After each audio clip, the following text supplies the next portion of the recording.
Está começando Pode Sim, o encontro digital do Seminário Internacional de Mães.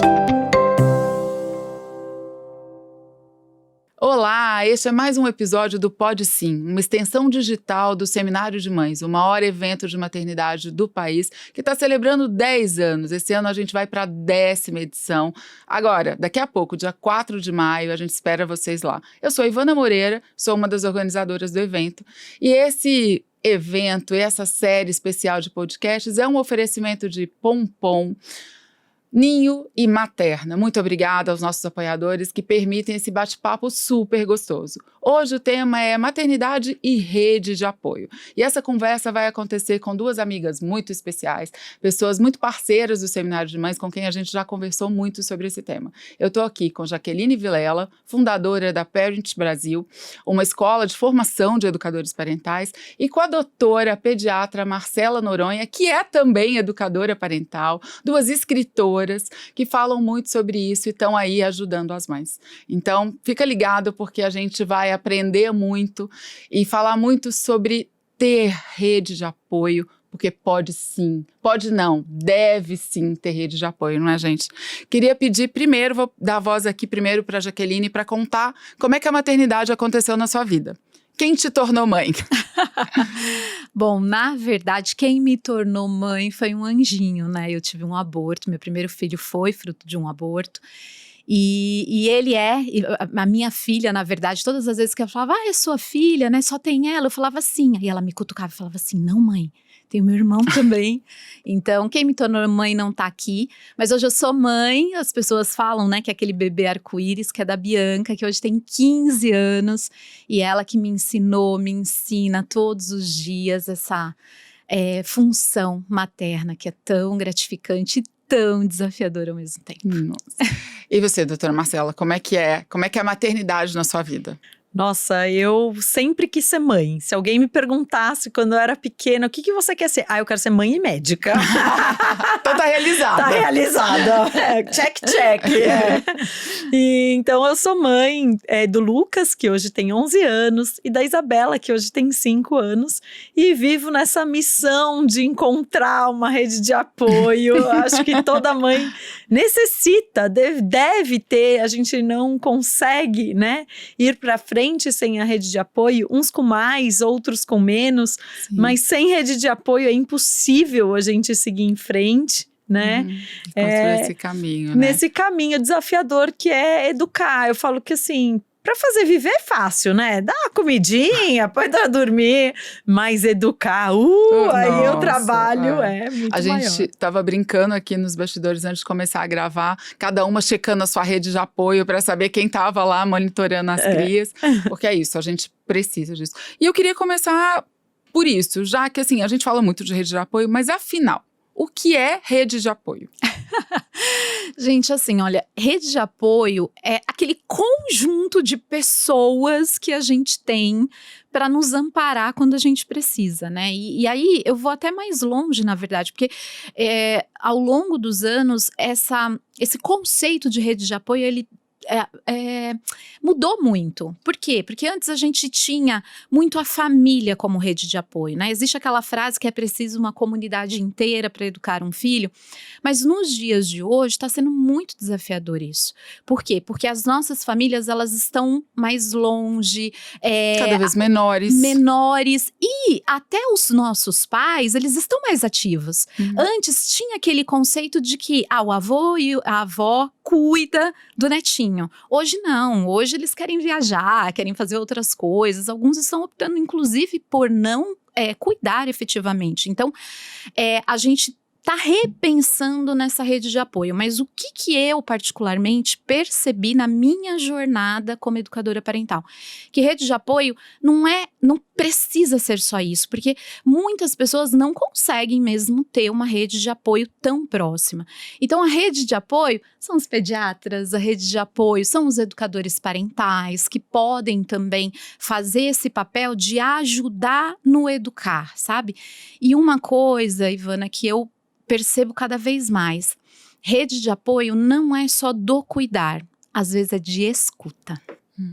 É de ser só aquele lugar do desabafo, né? Eu tô vivendo isso, que é o que a gente precisa, assim. Você tá num desafio, um negócio que é novo, que você não sabe como lidar, e você só quer que alguém te escute pra dizer assim, calma, vai passar. Isso. Calma, eu já passei por isso também. É assim mesmo, daqui a pouco a fase é diferente, né? Eu até queria aumentar. Eu acho que rede de apoio não é só aquilo que a gente não pode pagar. Eu acho que rede de apoio também são as escolas, é uma babá. Rede de apoio é uma amiga que você liga para esse desabafo, Sim. né? Então é você ligar e falar, ai, hoje foi tão difícil, olha lá, e nem consigo imaginar. Pronto. Você não quer uma solução para aquilo, você só queria falar, né?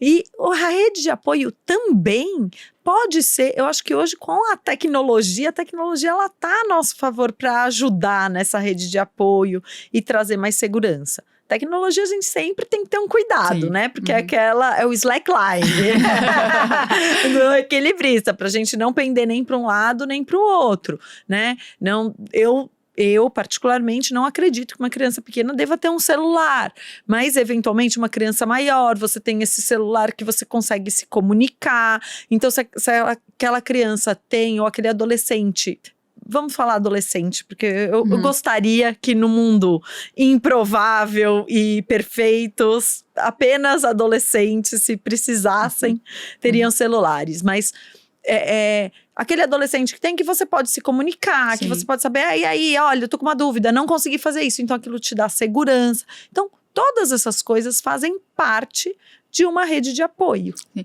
quando você estava dizendo, eu pensei na rede de apoio para a própria mãe com a tecnologia, porque hoje a gente tem uma rede de influenciadoras de produção de conteúdo sobre maternidade, sobre criação dos filhos, que há algum tempo atrás a gente não tinha essa oferta. Então, assim, existe um ecossistema aí de uma mão ajuda a outra, né? De que uma se apoia. Então, é diferente daquele modelo do passado, que a sua rede de apoio ou era profissional, tem uma babá ou um ajudante, ou conto com a minha mãe ou com a minha sogra, mas existem outros apoios disponíveis, né? Nossa, eu tive um insight aqui. Posso compartilhar? Por favor. Você falou essa questão da tecnologia, né? Eu acho que rede de apoio também, né? Quando você vai no Instagram procurar um conteúdo de educação, também é uma rede de apoio. Mas outro dia eu estava estudando sobre positividade tóxica.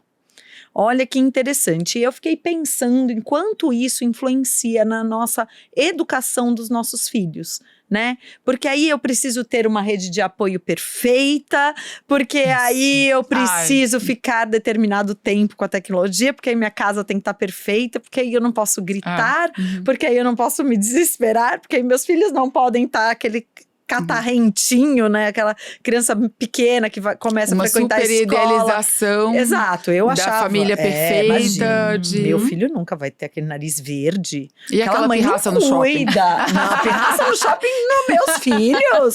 Nunca. Nunca, vírgula, até você ter filho. Todo mundo já passou por um grande desafio e irá continuar passando, né? Então, cuidar também com, por que não? Eu não tenho problema. Gente, todo mundo tem. Obviamente, as redes sociais, elas têm filtros. Não só filtros de deixar linda e maravilhosa, ou de colocar orelhinhas mas ela tem filtros, porque mesmo que a pessoa esteja passando por um momento difícil, dificilmente aquela pessoa vai ser 100% transparente para falar, olha, aqui estou sem ninguém, quem vai vir me ajudar, né? Não, a gente teve um episódio só sobre redes sociais e maternidade, porque é uma discussão que a gente sabe que é longa, que tem um lado muito bom e tem um lado muito perigoso também, né? Um grande alerta. Mas pensando nessa, que é a rede de apoio física das pessoas, né, que a gente pode contar, a gente mesmo estava conversando aqui sobre o papel super importante do pediatra, desse acolhimento no consultório, porque muitas vezes você está lá com uma questão, com uma virose, uma questão até simples, mas o pediatra é a pessoa que pode reconhecer que o que você está precisando mais é de um apoio. Queria que você falasse um pouco disso, do que você vê no seu consultório. Eu falo que a pediatria, eu queria ensinar a educação parental para todos os pediatras, e aí eu queria ensinar para todos os médicos, e aí eu queria ensinar para todos os adolescentes, e para todas as crianças, e para todos os pais, e para todo mundo. Porque a educação parental, o que ela é? Né? Eu nasci, né? Eu sempre falo, não, nasci pai. Ninguém nasce sabendo. A gente tá aqui hoje nas nossas funções porque a gente estudou muito para estar aqui, né? E eu falo que o consultório, eu posso ser um excelente médico, um excelente pediatra, mas o pediatra, ele não basta ser só um bom médico. Precisa haver uma empatia com aquela família. Porque quando eu falo, tem que ter ressonância, tem que falar, isso aqui faz sentido para mim. Se o que eu tô falando não faz sentido para aquela família, eu não crio esse vínculo de confiança para cuidar da coisa mais preciosa, da pedra mais preciosa que a gente tem dentro daquela família, aquilo não faz sentido. Então, para todos os que estiverem nos ouvindo, se quando o seu pediatra fala, aquilo não aquece o seu coração, tem alguém que vai fazer o seu coração ficar quentinho. Alguém que se importa, de fato, com o seu filho e com a educação. E o pediatra não é só aquela pessoa que vai tratar a virose. Ele, sim, vai ser uma ótima rede de apoio. A hora que você ligar e falar, meu filho tá com febre, o que eu faço? Faço o quê? E meu celular passa o dia inteiro respondendo mensagens como essa, porque também é meu papel. Mas eu falo que também é meu papel resolver, meu filho tá fazendo birra, o que eu faço? E não uma experiência que eu tive com a minha filha. O que eu faço baseado em neurociência, baseado no que é o melhor para aquela criança, aquele indivíduo que aquela família tá me perguntando, não na minha família ou na minha vivência.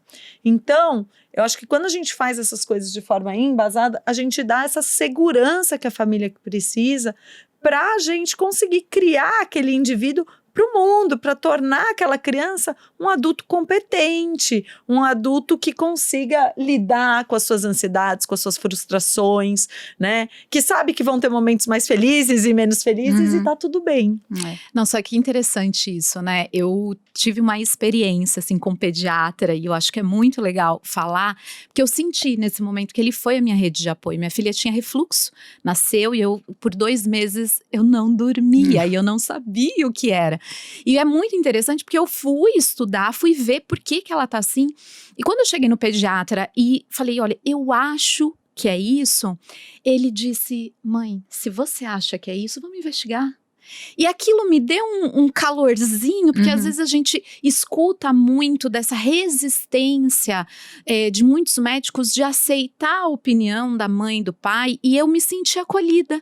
Eu me senti, poxa, olha que interessante. E aí ele encaminhou e era de fato refluxo, minha filha fez o tratamento e foi maravilhoso. E uma outra vez, não foi com pediatra, mas foi com dentista. Eu cheguei para fazer tratamento assim, rotina.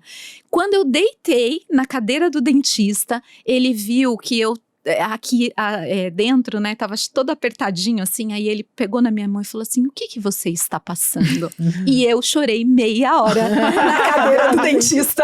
Porque é isso, muitas, e a gente sabe disso, algumas doenças são só um reflexo, né, um sintoma do que está acontecendo ali, de fundo emocional, muitas vezes. Então, quando chega aquela mãe que está trazendo uma questão, que na verdade você vê que o problema é outro que está rolando ali, aquela dificuldade de ajuste que a mãe está passando, com um filho pequeno, a família, né? As questões que a gente está vivendo. E precisa que esse profissional seja esse apoio, né? Até para que você faça a análise do lado certo. E eu interfiro em outras redes de apoio, né? Porque eu interfiro diretamente na criação da avó, no cuidado da escola, no cuidado.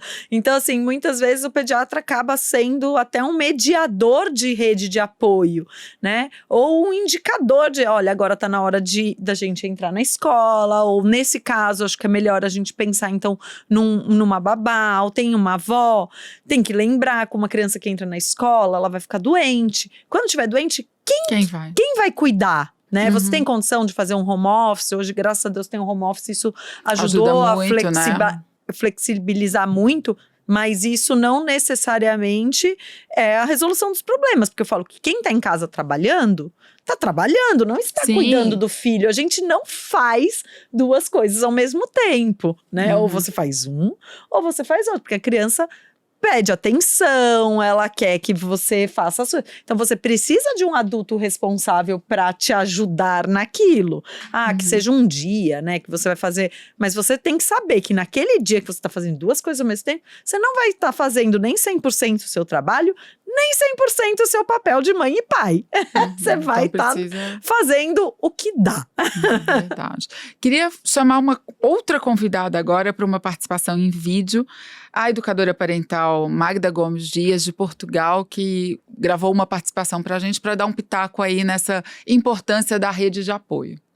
Costuma-se dizer que é preciso uma aldeia para educar uma criança e eu gosto de dizer que é preciso uma aldeia ainda muito maior para apoiar as famílias. Muitos de nós temos essa rede de apoio que é constituída pelos avós, pelos tios, eventualmente até por amigos e outros familiares próximos. Mas hoje eu gostava que nós olhássemos para a outra rede de apoio que é absolutamente necessária na construção da nossa parentalidade. E estou a falar em concreto de todos os profissionais da área parental, da área infantil-juvenil, que nos dão um apoio diferente do apoio que a nossa família e os nossos amigos nos dão. É um apoio que é feito da aprendizagem de respostas adequadas, da aprendizagem de um olhar também para as questões que os nossos filhos nos trazem e, portanto, essa rede de apoio constituída por profissionais é, hoje, eu diria, completamente obrigatória nós temos-la por perto. E porquê? Porque educar, sermos mãe ou pai, não é uma questão de instinto. Certo? Nós não nascemos a saber educar uma criança, sobretudo com todos os desafios que temos atualmente. E, portanto, o formato da família alterou, a nossa sociedade alterou, as exigências e as ameaças são também novas e muitos de nós não sabemos responder a tudo isso. Portanto, recorrer a um profissional e ver esse profissional da área parental e da área da família infantil-juvenil como também uma rede de apoio é urgente e impõe-se, certo? Fica aqui esta reflexão para todos nós, para que possamos ter isto ciente. Não é só pedir ajuda aos nossos familiares para que fiquem com os miúdos, com os garotos, não é?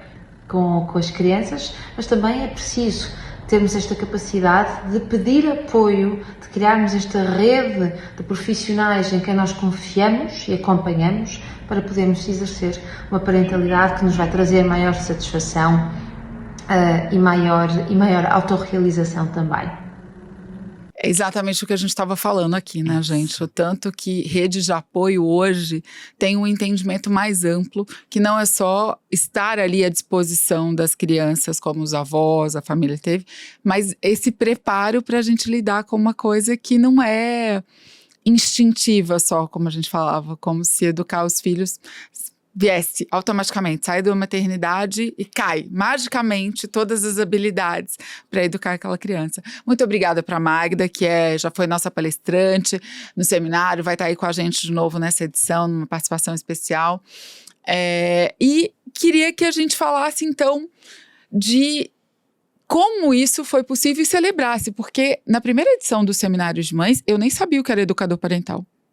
Assim, né, a gente está falando de uma grande evolução, que é a gente agora transformar profissionais, dizer que profissionais treinados, preparados para ensinar, orientar os pais, eles são rede de apoio. Isso é muito novo, assim, se a gente pensar em desenvolvimento de sociedade, né? Uhum. Já que tem essa responsabilidade de formar educadores parentais, queria que você falasse sobre isso, assim, o que você viu de transformação nessa última década em relação a esse apoio para os mães, para os pais? É muito maravilhoso para mim, assim, poder falar que a educação parental, ela tem esse papel também de servir de rede de apoio. Por quê? Porque antes era como se essa mãe e esse pai não tivessem muita opção. Eu ia seguindo, eu ia repetindo. Eu acho que você ter um profissional que te dê um outro olhar, que filtre muitas vezes, porque a gente acreditava muito que se eu tiver muita informação, então obviamente que eu vou conseguir criar melhor. Mas a gente está indo para o outro extremo, os pais com muita informação. E aí eles não sabem para onde ir. E muitos Exato, e muitos deles com essa vontade de fazer diferente. Bom, eu sei que a educação que eu recebi, ela não foi boa para mim, mas o que eu coloco no lugar disso que eu recebi? Porque se a gente fala que vê pela neurociências que a importância da gente educar os filhos nas emoções, mas eu não fui educado nas emoções, como é que eu faço? Eu não sei fazer isso, porque eu não aprendi a lidar com as minhas emoções. Esse é o papel do educador parental, é pegar na mão dessa mãe, desse pai e exatamente tranquilizá-los de que, olha, não é natural como fizeram você acreditar ser mãe e ser pai. Então, eu gosto muito de uma fala do Dr. Wimmer, que é o psiquiatra, que também, enfim, né, muitas vezes aí já palestrou pra gente, que ele diz, nossa, a gente estuda pra tanta coisa, a gente estuda pra ser psiquiatra, a gente estuda pra ser médico, a gente estuda pra ser jornalista, a gente estuda pra tudo, mas a gente às vezes não estuda pra maior função da nossa vida, que é ser mãe e ser pai. E muitas vezes você quer quebrar esse ciclo. Então, se você conta só com os cuidados das pessoas que são comuns, você não vai conseguir quebrar. Porque sua mãe vai estar ali repetindo aquilo que ela sabe. Então, ter esse olhar de fora, um profissional que possa te dizer, olha só, isso aqui é o melhor, não porque eu acho que é o melhor, mas porque a ciência me diz que é o melhor, porque os estudos sobre infância, desenvolvimento infantil, desenvolvimento do adolescente estão aí para que a gente usufrua. Então, o educador parental, ele vem muito nesse papel, não de ditar regra, mas na minha concepção, principalmente de entender a dinâmica daquela família, como que aquela família se relaciona e ajudar a família a extrair o melhor que ela tem dentro daquilo que ela já tem ali enquanto família, enquanto valores. Então, ajudar essa mãe e esse pai a entender, olha, tá tudo bem. Tá tudo bem você não conseguir fazer tudo, tá tudo bem você fazer desta forma, mas olha para isso aqui, você não precisa mais educar batendo, você não precisa mais fazer algumas coisas que na nossa sociedade foi dita como normal e hoje a gente sabe que não é. Queria provocar vocês a pensar num exemplo e compartilhar com a gente uma historinha assim, de quando vocês sentiram que vocês foram rede de apoio para uma mãe que chegou até vocês assim, e que foi aquela intervenção só de apoio que fez toda a diferença. Eu primeiro ou você? Nossa, Tá aí, pra tá mim, bem. vou primeiro, mas pra mim é muito difícil responder isso, porque eu, graças a Deus, eu sou uma rede de apoio todos os dias. Para muitos pais. Às vezes eu ouço coisas que me deixam muito gratificante a gente receber. Nossa, foi bom, as suas orientações foram realmente muito boas, mas eu vou contar uma rede de apoio que eu fiz para uma criança outro dia e que foi super interessante. Fui dar uma palestra na escola e eu fui falar sobre alimentação saudável, sobre o que não é legal usar telas à noite, tudo. E aí eu recebi uma mensagem de uma aluna que não é minha paciente, assim, doutora, eu hoje cheguei em casa e eu expliquei para minha mãe que a gente não vai mais usar os celulares e o tablets à noite, que a gente vai usar mais jogos e ficar sem tanta tecnologia, porque isso vai melhorar o sono de todo mundo. Eu fiquei tão tocada e tão emocionada. Eu tenho certeza que eu contribuí com mais crianças, mas eu falei, nossa, receber uma mensagem dessa tão forte de uma criança, você tocar o coração de uma criança profundamente, foi assim, eu fico arrepiada. E promover uma mudança ali muito significativa naquela família. Positivamente significativa. Da demanda do próprio filho, né? Muito legal. E você, Jaque, uma que te tocou assim, que você... Olha, uma que me tocou muito profundamente foi a história de uma mãe que, na verdade, ela já não falava com a filha adolescente. Eu adoro adolescentes, né? Então eu tenho que colocar aqui que, na verdade, a minha especialidade é a adolescência. E essa mãe, ela veio muito aflita porque ela já estava há mais de 2 meses sem falar com a filha adolescente. Então era aquela coisa assim que já estava insustentável na casa. E ela veio muito reativa, né? Porque é adolescente, que é a fase chata, porque o problema é ela, é a minha filha. E aos poucos eu fui, através da educação parental, de todas as técnicas que a gente tem, ferramentas, enfim, conscientizando essa mãe da lindeza que é a adolescência, sabe? Do quanto a filha dela estava frágil naquela fase e colocando ela em contato com a própria adolescência, ela foi mãe adolescente. Então, ela tinha se esquecido disso. De como era. Medo também, né? Daquela lembrança. Da filha, de novo, trilhar os mesmos caminhos. Então, no medo, ela era muito rígida. E quando ela se tocou disso, teve um dia que ela me ligou e ela falou assim pra mim, eu acho que eu senti algo. Porque ela endureceu tanto com a vida com essa coisa da falta da rede de apoio. A mãe dela criticava muito ela, porque ela foi mãe adolescente e tudo mais, então ela não tinha com quem conversar. Então ela veio pra mim e falou assim, eu acho que eu senti alguma coisa, porque ela não se permitia nem sentir. E depois, qual foi o desfecho de tudo isso, né? Ela foi resgatando isso com a filha, e elas têm uma tatuagem, Uau, sabe? Aqui eu também me arrepio também de Eu falar. já fiquei, você contou, eu sou facinha. Se quiser também chore. Elas têm uma tatuagem hoje, e o mais bonito disso é que ela tinha um filho, criança, e ela fala pra mim, não me ajudou só com a minha filha adolescente, me ajudou a não repetir com o meu filho. Então isso é muito bonito. Sim. Eu vou dar mais um exemplo, quando você foi rede de apoio, agora compartilhando com todo mundo uma história. Eu sou de Belo Horizonte, eu mudei para São Paulo há 6 anos, e eu trouxe o meu filho, que estudou a vida inteira na mesma escola em Belo Horizonte, para estudar numa escola nova em São Paulo. E fui buscá-lo no fim do primeiro dia de aula, e ele saiu com aquela cara emburrada e olhou para mim e falou, essa é a pior escola do mundo. E aí eu me senti assim, eu com o coração como se ele estivesse no jardim de infância. Ele já estava ali com 15 anos. E eu olhando para ele como se ele tivesse 2 anos. E a gente vai buscar naquela fase da adaptação no jardim de infância. E ele te diz que ele está infeliz porque eu tirei ele de um lugar que ele adorava e levei ele para a pior escola do mundo. Fiquei desesperada, minha família é toda de Belo Horizonte. Eu não tinha pessoas aqui. E aí me contaram que tinha uma especialista em adolescente. Essa moça que acabou de falar. E ela me atendeu e foi fundamental. O meu filho não saiu dessa escola, que afinal não era a pior escola do mundo. Uau! E era isso, o que eu precisava era de alguém que contextualizasse, né? O quanto aquilo era normal naquele momento, quanto a gente precisava de tempo, quais perguntas eu precisava fazer para ele, para entender se de fato tinha uma inadequação da escola ou se era um sentimento normal do menino introspectivo com dificuldade para fazer amizades fácil e era normal que ele não ia achar esse primeiro dia muito bom. Então isso faz muita, muita diferença mesmo, né? Você sabe, eu já te agradeci outras vezes, ele agora é um rapaz que já venceu essa etapa da escola, mas me ajudou muito. A gente falou aqui muito dessa história dos profissionais e como é legal a gente saber hoje que rede de apoio é mais do que a família da gente, os vizinhos, os amigos. Mas essa rede ainda pode ser acionada, né? Porque não ter nenhuma, e eu queria que a gente falasse um pouco assim de quando você se isola, porque eu sinto que às vezes algumas mulheres têm mais, ou com a mãe, porque não tem uma relação boa com a mãe, e aí você não quer levar os seus filhos para sua mãe. Você precisa de apoio, mas você tá não quero que a minha mãe bote aquelas regras que ela botava para mim, não consegue comunicar, ou com a sogra, que é mais clássico, né, de você, as diferenças que você tem com a sogra, mas você também não se permitir tentar uma comunicação melhor e ficar sem rede de apoio nenhuma, tem outras consequências, né, gente? Queria falar desse outro lado, assim. Essa questão, né, de você não se permitir ter uma rede de apoio, ela é muito profunda.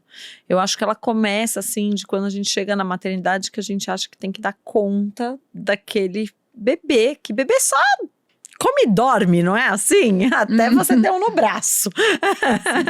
E às vezes a gente não se permite, né, ter a rede de apoio. Eu lembrei de uma história, quando eu cheguei na maternidade com meu filho, minha mãe falou assim, que eu durmo? Nossa, mãe, eu sou pediatra. Lógico que não.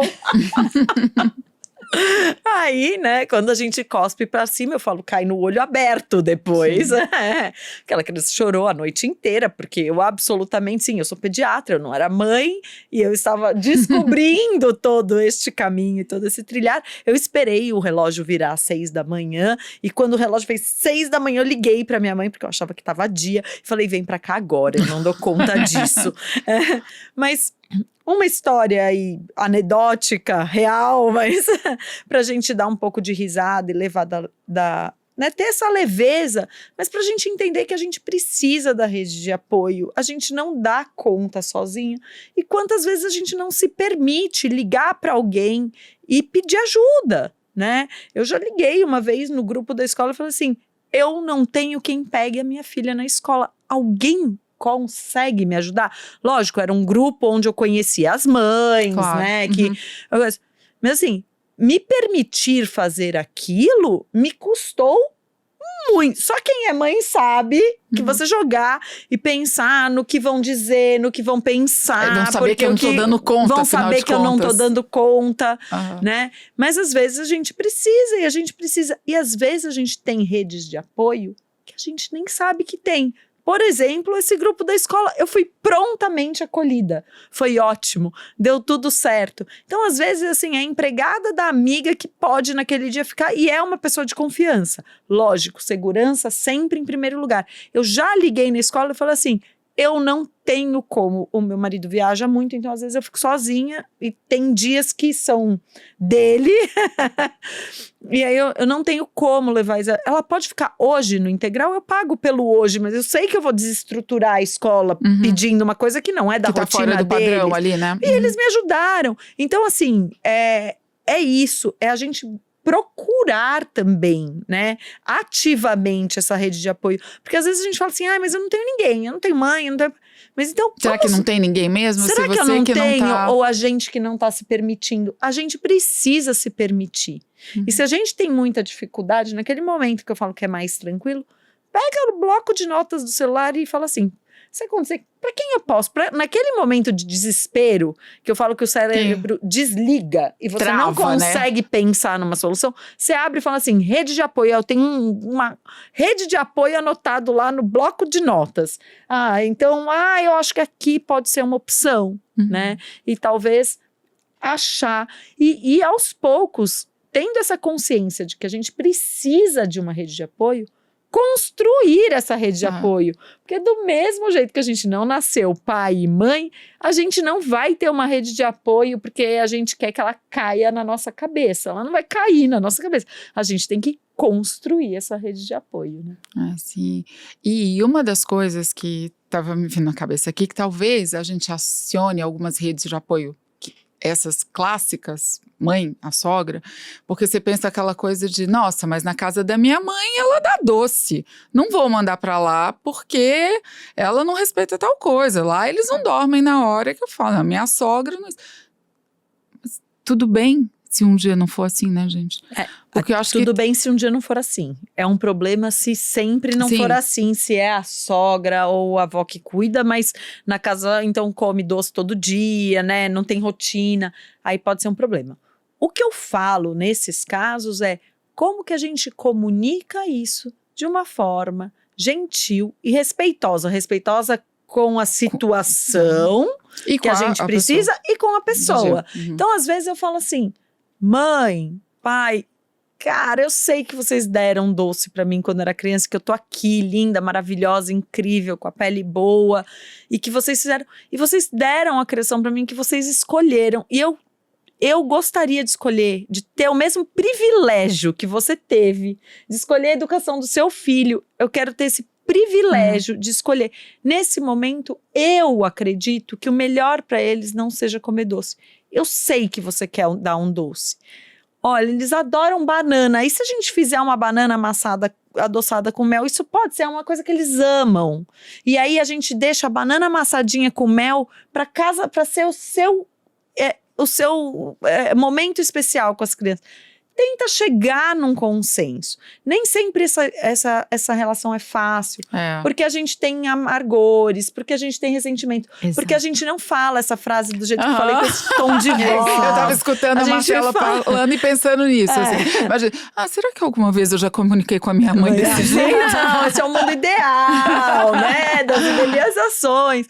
Mas assim, treina essa conversa na cabeça pra tentar tirar aquela raivinha do coração. Sua mãe também tá fazendo, ou sua sogra também tá fazendo o que ela consegue de fazer de melhor, com as ferramentas que ela tem. Exato. E eu falo que quando a gente comunica de forma respeitável, a gente tira do cabo de guerra, que é ela tentando comprar criança e você tentando dar a sua guia. Né? E pode já que você ia falar. Não, é porque eu lembrei, eu tô dando risada, mas eu acho que essa questão da rede de apoio, ela é muito delicada em muitos momentos, né? Muito. Porque eu não tenho família aqui em São Paulo, minha família é toda do Rio de Janeiro, meus pais não moram perto, moram no litoral, e muito da minha rede de apoio, ela foi criada realmente com essas pessoas que foram chegando, né?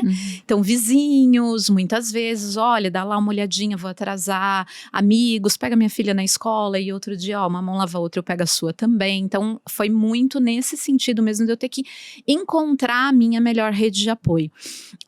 Mas eu escuto muito dos pais, muitas vezes, falando, né? Eu não tenho opção. Eu não tenho como fazer de diferente, eu preciso trabalhar, ou porque o pai é ausente, ou porque, enfim, eu tenho que deixar com a minha mãe, eu tenho que deixar. Então, são relações muitas vezes delicadas, são relações muitas vezes que têm essas mágoas, que têm essas… E aí… Eu, como educadora parental, é bem nesse lugar de, olha, vamos olhar para isso e fazer o melhor. Porque eu, por exemplo, eu tinha uma pessoa que cuidava da minha filha criança e eu tinha um ritual com a minha filha que era comer bolachas e tomar chá da tarde. Quando eu chegava, a gente fazia isso, chá sem açúcar. Aí teve um dia que eu fiz o chazinho, minha filha bebendo o chazinho dela, ela olhou e falou assim para mim, ela tinha 3 anos. Sabe, mamãe, chá com açúcar é tão mais gostoso. Maravilhosa. E você convulsionou. Uma leve convulsão na cadeira. O coração 200, a frequência cardíaca. Nunca mais ela quis chá sem açúcar. E aí é uma coisa que eu… Filha, não, quem é que te tá proporcionando essa experiência? E acho um ponto importante que a Marcela tocou é que… quando eu falo da minha mãe ou da minha sogra, eu tô pensando na minha realidade, que era o de vez em quando. Sim. Era quando furou, quando a minha ajudante não tá em casa, no fim de semana, que eu vou viajar a trabalho. Então, e aí eu tenho uma facilidade para aceitar que eles vão fazer diferente de mim, porque é um divertimento. É um programa, eles sabem que a regra não é assim. Na casa da vovó vai ser legal porque é o fim de semana. É muito diferente de quem de fato precisa. De alguém que acaba por uma questão ali, às vezes até econômica, financeira, de não poder pagar alguém para ficar. E que a pessoa que pode ficar com seu filho é a sua mãe ou a sua sogra. E aí é a história que você estava dizendo de o tempo todo. E acho que aí os conflitos da comunicação vêm. Porque na verdade o seu filho está… boa parte do tempo, a maior parte do dia, provavelmente sobre a tutela de uma pessoa que não está concordando com você e sobre muitas como vezes educar. não remunerado. E, sim, que ainda então tem um limite, né? Nem cobrar, não dá nem da dar sua pra babá, bronca. você pode falar, olha, não quero que Exato. coloque açúcar, por quê? Porque minhas regras. Sim, te contratei para seguir as minhas regras. Essas são as regras. Eu entendi que eu não te expliquei isso, mas a partir de hoje, uma criança, eu não quero que dê açúcar. Ok. Com a mãe lembrando não, né? que Tipo a assim, recomendação eu tô aqui, é não tomar açúcar. Tudo bem, gente, por Mais favor, forte, o alerta desculpa. aqui, a pediatra precisamos mais registrar forte. várias vezes. Perdão. Não esqueçam, o recomendado é não dar açúcar, por favor. Mas aí entra uma outra coisa também que é interessante, que é da questão da comunicação, mas entra a questão do nosso perfeccionismo, de novo, né? Lembra da positividade tóxica, o perfeccionismo tóxico, né? Que é a coisa assim, só eu, mãe, faço direito. Gente, quem é mãe e falar que não pensa assim está mentindo. Descaradamente. Porque a gente acha que quando a gente faz melhor. Ponto. Quem discordar, que discorde de mim. Eu duvido que uma mãe vai discordar de mim. É que eu sou tão crítica comigo mesma, que eu estou meio fora da curva. Eu sempre acho, dava pra fazer melhor, dava pra fazer melhor. Mas mesmo assim, você pode pensar que dava pra fazer melhor. Mas não você que ia outra fazer pessoa ia melhor fazer que a melhor. outra pessoa. Tem razão. É uma outra questão. E a gente se permitir também um pouco de flexibilidade, que não é porque a outra pessoa está fazendo de um modo diferente que o diferente é necessariamente ruim, né? Então, a pessoa não conseguiu levar na aula de futebol, mas ela foi no parque, andou de bicicleta a tarde inteira. Sim. Tipo, mas eu paguei a aula e não foi? Sim, e foi no parque, se divertiu e foi bom. Então, assim… tem coisas que sim, fazem diferente, que são, ninguém vai colocar uma criança em risco, ou fazer coisas, eu dei um alimento, aquela criança é alérgica, isso, gente, é inconsequência, né, isso precisa ser alertado e comunicado, né, de novo, uma avó que deu, eventualmente, um docinho, não foi avisada, não foi comunicada direito, ok, você conversa, você ajusta. Mas a gente também tem que se permitir, como mãe, de deixar o pai dar o banho, entendeu? De deixar o pai dar uma papinha, de deixar a avó pegar e dar o passeio no volta no quarteirão, e se permitir que ela tava lá com o meu filho se divertindo e eu tava lendo um livro, né? E não com aquela culpa de pai e mãe.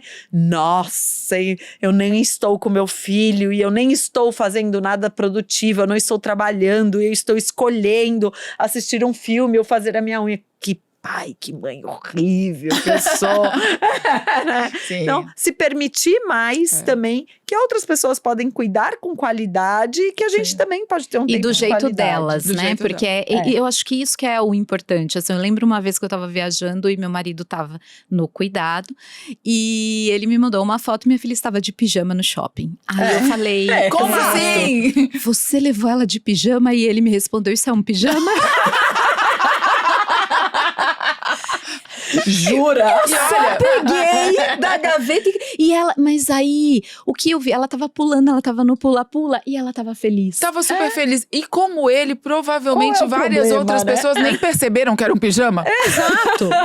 Talvez você que estava enganada de que aquilo servia só pra ser pijama. Exato. Do mesmo jeito que eu falo que às vezes a criança quer colocar uma roupa e a gente quer porque quer enfiar uma Isso. outra roupa E que na não criança. Assim, tem coisas que não fazem diferença. Ela não pode sair pelada na rua. Isso não é uma opção. Mas assim, se vai com a bota amarela, com o shorts, Também, porque sei que lá tem, de que cor e a camiseta roxa, tanto faz. Vocês né? puxaram um ponto importante que eu vou falar daqui a pouco, que é o tal do pai como rede de apoio. Mas só pra fechar na coisa das mães, sogras, e compartilhar um chá com açúcar, né? Um dia eu cheguei, minha mãe ficava muito com os meus filhos quando eu viajava a trabalho, e aí eles iam pra dormir na casa dela, e um dia eu chego pra buscar. E tinham vários pedaços de salame colados na parede. Porque eles estavam brincando, tipo de quebra-cabeça com salame. E eu falei, mãe, como assim? Você não tá vendo isso? Você não tá vendo o que o Pedro tá fazendo? Que ele tá espalhando salame pela sua parede. Eu falei assim, ele tá se divertindo, eu não me importo. Depois eu limpo a parede, não tem problema nenhum. Eu acho que tem hora que a gente... Ok... Precisa espalhar salame na parede. Assim, não dava pra saber. Ela tava ali na melhor. Ela tava querendo se divertir com ele. Em algum momento, olha, Pedro, isso. Salame não é pra pegar na parede. Mas eu não sabia em que contexto começou aquela brincadeira. Exato. Eu não sabia o que tinha acontecido antes pra aquilo ter virado uma exceção. Ele sabe que salame é de comer. Inclusive, até hoje, ele sabe que salame é de comer. Ele não ficou Talvez achando até que era um bem brinquedo. demais. Bem demais. Gosta até meio demais de comer salame. Mas naquele momento tinha acontecido uma coisa antes. Eu acho que a gente, de vez em quando, chega meio de paraquedas, assim, e não consegue avaliar o contexto. Claro, assim, olhando de fora, não, salame é uma comida, não é um brinquedo, não é pra grudar na parede. Mas o que foi, o que tinha de lúdico acontecendo ali naquela relação que naquele momento foi importante permitir, sabe? Então eu acho que a gente chega muito de sola também, querendo impor outras coisas. E eu acho que isso vale também para os pais, porque a gente vem com as nossas regras, você não sabe fazer direito, então fica lá, e aí eu fico aqui sobrecarregada dizendo, não posso contar com ninguém me ajuda, eu não tenho rede de apoio. E aí o pai da criança tá lá no cômodo do lado. Meu marido não me ajuda, mas você deixou o seu marido te ajudar? Porque a gente quer... colocou a fralda, não tem que ser milimetricamente como que eu coloco. Ai, mas não coloca a fralda tão bem quanto eu. Faz diferença, tá? A fralda. E outra coisa. A gente aprende na prática também, né? Eu quando era pequena trocava a fralda de boneca 315 vezes por dia, porque eu adorava brincar de boneca. E quem não brincou de boneca e não aprendeu lá atrás? Eu ficava na maternidade, no hospital, ficava lá trocando fralda de bebê para as mães, me divertia.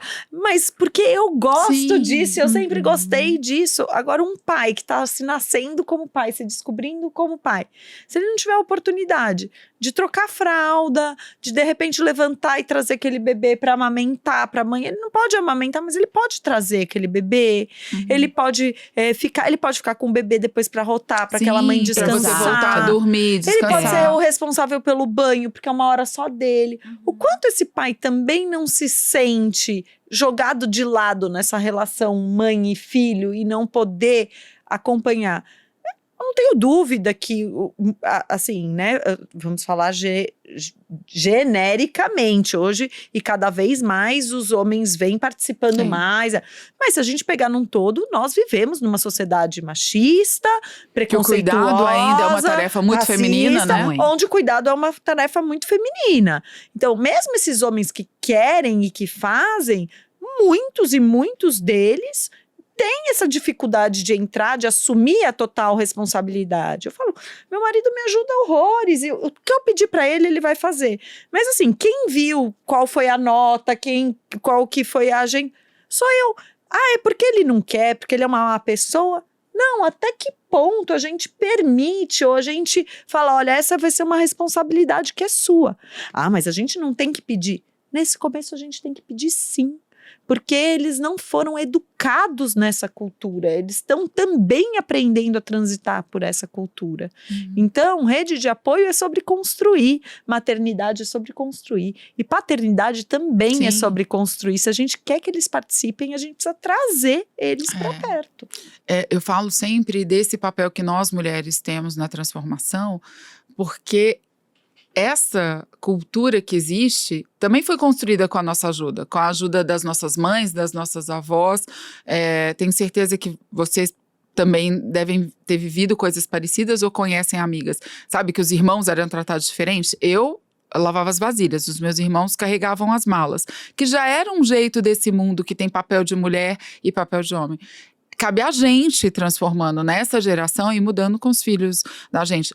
Os homens precisam ser mais ativos, tem mais gente participando, mas ainda a gente sabe que é uma fatia muito pequena, né, que exerce uma paternidade ativa mesmo.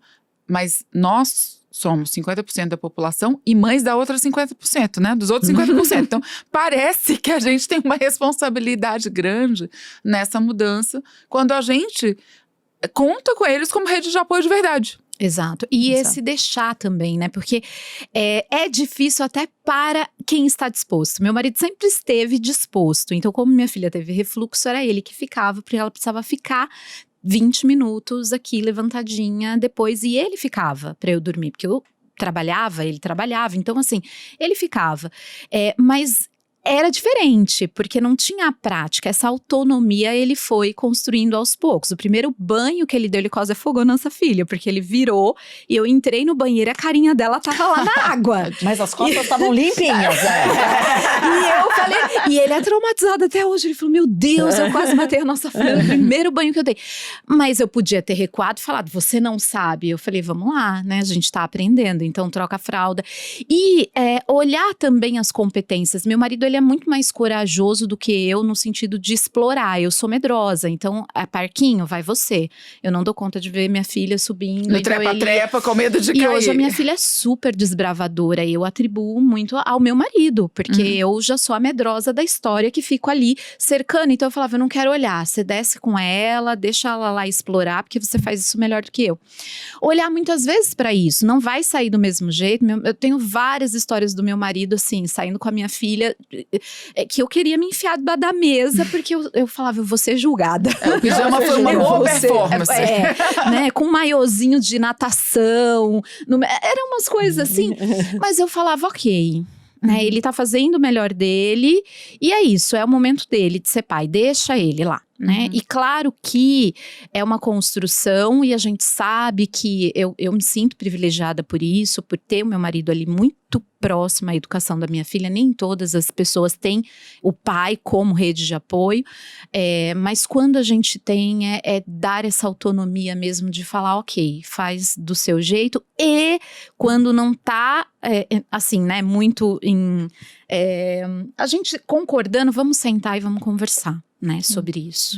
Sem as crianças. Sem as crianças. Nos ouvindo, exato. Depois delas estarem dormindo, senta e fala assim, eu gostaria que, né, tentar esse modo de comunicação ali, menos violenta dentro do possível, porque quando quando a gente tá mexendo, eu brinco com pedra preciosa, diamante, dá sempre briga, né? Sim. Então, filho, eu falo que é igual diamante. Então, cuidar mundo, disso. E uma coisa que eu fico pensando também muito, outro dia eu vi um post, eu não sei exatamente o que dizia, mas ele dizia basicamente que a gente precisa criar filhos sem traumas. Falei, Jesus amado, Como faz né? isso? Como faz isso? Em que mundo? É astronauta? O famoso marciano, né? Minha gente que está nos escutando, é impossível criar qualquer humano sem trauma. E cada pessoa vai ter que revisitar as suas dificuldades, as suas frustrações. E vai ter que, em algum momento, ressignificar isso, lidar com isso, ou nunca vai lidar com isso, mas cada um vai viver a sua história com os seus traumas. Sim. Traumas fazem parte da vida, né? E aí a gente aceitar, entender, quando a gente entende os nossos, a gente consegue se comunicar de uma melhor forma e às vezes se permitir dentro das nossas vulnerabilidades, das nossas dificuldades. Eu falo, se conhecer é maravilhoso, para que a gente possa pedir ajuda, mas a ajuda que a gente precisa. Sim. Porque, gente, pode sim pedir ajuda. Pode sim. Pode sim. E esse foi mais um episódio do Pode Sim, nossa extensão digital do Seminário de Mães, o maior evento de maternidade do país, que acontece dia 4 de maio. A gente espera vocês lá. Se já não garantiu a sua vaga, por favor, clica por aí, em algum lugar tem a indicação. A gente queria agradecer muito nossos patrocinadores, Pompom, Materna e Ninho, que permitem que a gente possa fazer esse evento, promover esses debates, essa conversa tão rica para todo mundo. Muito obrigada. E a gente se vê no próximo episódio do Pode Sim ou lá no dia 4 de maio no Seminário Internacional de Mães. Obrigada. Obrigada, Marcela. Obrigada, Jaque. Obrigada. Foi um papo delicioso com vocês. Obrigada, adoro. Quem quiser, tem o Insta, o @DRA Marcela Noronha, de doutora Marcela Noronha. O seu, Jaque? @Jaque Vilela. Obrigada, gente. Obrigada. Até a próxima. Beijos. Você acompanhou o Pode Sim, o encontro digital do Seminário Internacional de Mães.